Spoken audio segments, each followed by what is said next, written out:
A couple with a newborn baby face unexpected difficulties after they are forced to live next door to a fraternity house. This is my review of Neighbors.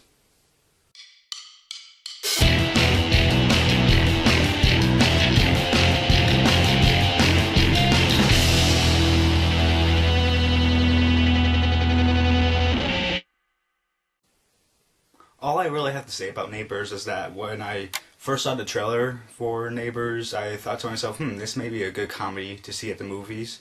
So I saw it 2 weeks ago with my dad, and I have to tell you guys that Neighbors is a great comedy in my opinion. The good points. The thing I liked the most about Neighbors was that some of the comedic moments in this movie I didn't expect at all, because when I was watching the trailer, I was just thinking that the movie was going to be your typical comedy. But after seeing the movie, I said to myself, man, I didn't expect some of these comedic moments to happen at all. I found the directing to be another good point, since it was different from your usual comedy in my opinion. And I thought that some of the scenes that were directed the best were with the party scenes, when there was like these montages of like what the parties were like in the fraternity house, and I thought that those scenes were really cool because of the way they were directed. I found the writing and acting to be evenly good. I thought that both of them were good in their own rights, but at the same time I thought they were like evenly matched. I thought the jokes and comedic moments were written well for the scene that it was placed in. And I thought that the acting from Seth Rogen, Rose Byrne, Zac Efron, and Dave Franco were really good as well, especially Zac Efron, because you saw both his comedic side and a lot of his dramatic side as well. The final good point I can say about this movie is that I like the theme of growing up in this movie, because you get to see the theme of growing up from both perspectives, like from the view of an older couple, which were Seth Rogen and Rose Byrne, and from this young college student who was Zac Efron. It was really interesting to see both points of view and to see like what they thought about growing up and everything. The bad points. The only bad point I can come up with this movie was the writing. I know I said in the good points that the writing was good, but there were some instances where I thought the writing could have been better at some moments. For example, I thought that this movie was trying to be realistic, but there were some moments where I thought that the comedy wasn't that realistic when they were trying to go for a realistic tone in this movie.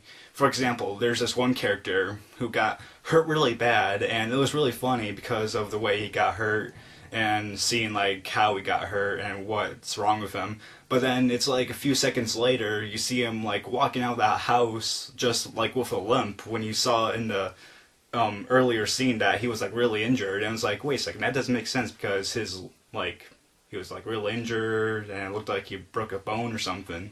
Another bad point about the writing was the development of the characters and of some of the scenes. I thought that there should have been more time to develop some of the scenes, just to make the joke or the comedic moment a little bit better than it was supposed to be. And I thought that there should have been more time for the characters to develop, because you find out in the movie, and this isn't like a huge spoiler or anything, but you find out in the movie that one of the people in the fraternity is like this really smart person, but you don't get to know that really when you first meet him. Like it just dropped on him that like he's a really smart person. It's like, oh, okay, I didn't like really see that coming, and that was like out of nowhere. And the final bad thing I'll say about the writing is the ending. Like, I thought the ending was perfect, but I thought like a few hours after I left the movie theater and was home thinking about the movie, I was like, actually it was a good way to end it, but it was sort of weird at the same time, because after it ended, it's like, really, that's the ending of it? Like I said, it was a good way to end the movie, but like after you thought about it, it's like, really, that was the way they ended it, even though it was a good way? All I'm trying to say is that I felt that there was something off about that ending, and if there's something off, then that tells me that there might be something bad about that. So like I said, I saw this movie with my dad. My dad gives this movie a 3 out of 4 stars, while I give it a 3.25 out of 4 stars. I thought it was a really good comedy. If it's still out in theaters and you haven't seen it yet, then go and see it because it's really good. And if you want to wait for it to come out on DVD and Blu-ray, then that's fine as well. But yeah, I'm not spoiling anything for you because I want you to see all of the comedy in this movie for yourself. And other than that, guys, that's it.